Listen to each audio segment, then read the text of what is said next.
JSC এবং SSC পরীক্ষার্থীদের জন্য সুখবর।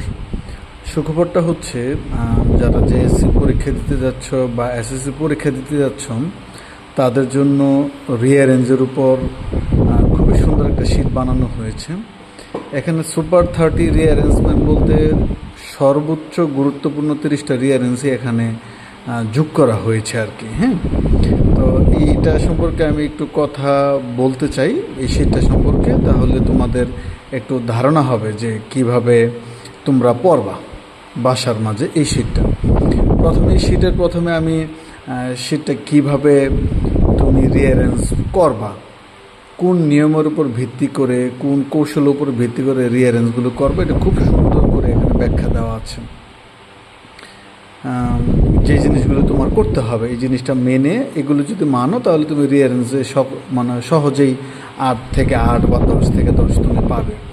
তারপরে শীটের খেয়াল করে দেখো যে আমরা প্রথম সুপার 30 রিঅ্যারেঞ্জমেন্ট দিয়েছি।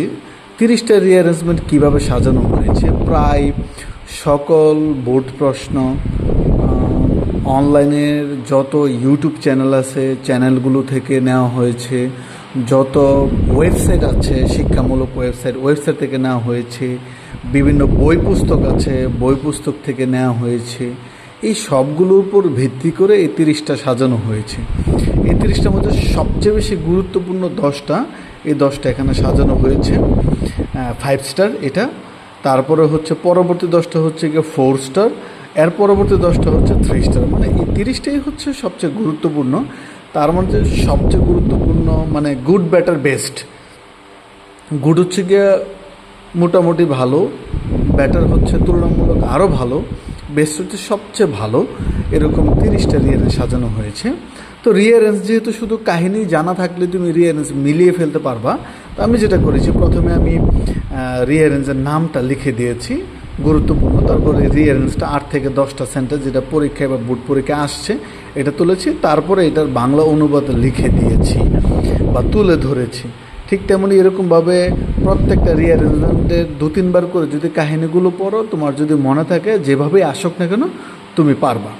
আরেকটা বিষয় এখানে একটু বলে রাখি, সেটা হচ্ছে রিঅ্যারেঞ্জের ভার্সন বিভিন্ন ভার্সনের আসে। যেমন ধরো কী বলে এটাকে, আইফোনের বিভিন্ন ভার্সন আছে, iPhone 60, iPhone 70, iPhone 70 pro max. ঠিক তেমনই এগুলোর বিভিন্ন ভার্সন আছে, ঠিক আছে।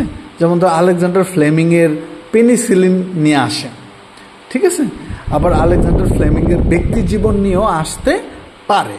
তো এখানে আমরা যেগুলো তুলে ধরেছি এগুলো হচ্ছে বেশি বেশি আসছে, মানে এই ভার্সনগুলি আসবে বা আসার সম্ভাবনা। হ্যাঁ, এটাই সবচেয়ে গুরুত্বপূর্ণ এই আর কি।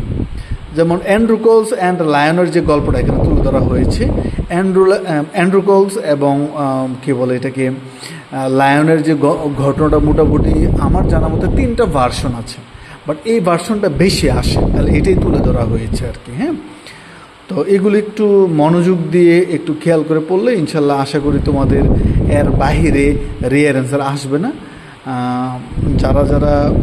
যাদের কাছে এই নোটটা এই ভিডিওটা যাবে তারা সকলেই এই নোটটা সংগ্রহ করে বাসায় রেখে দেবা, কারণ এটা 8ম শ্রেণী, 9ম শ্রেণী, 10ম শ্রেণী, intermediate first year, intermediate second year, college জীবনেও আমাদের এই রিঅ্যারেঞ্জগুলো কাজে লাগবে। তো এই শীটটা নিয়ে কারো কোনো প্রশ্ন থাকলে, কোনো মন্তব্য থাকলে আমাকে ইনবক্সে জানালে আমি পরবর্তী সংস্করণে এটা আরও সুন্দর করে লিখে দেওয়ার জন্য লিখে দিব। ধন্যবাদ সবাইকে, ভালো থাকবে, আসসালামু আলাইকুম।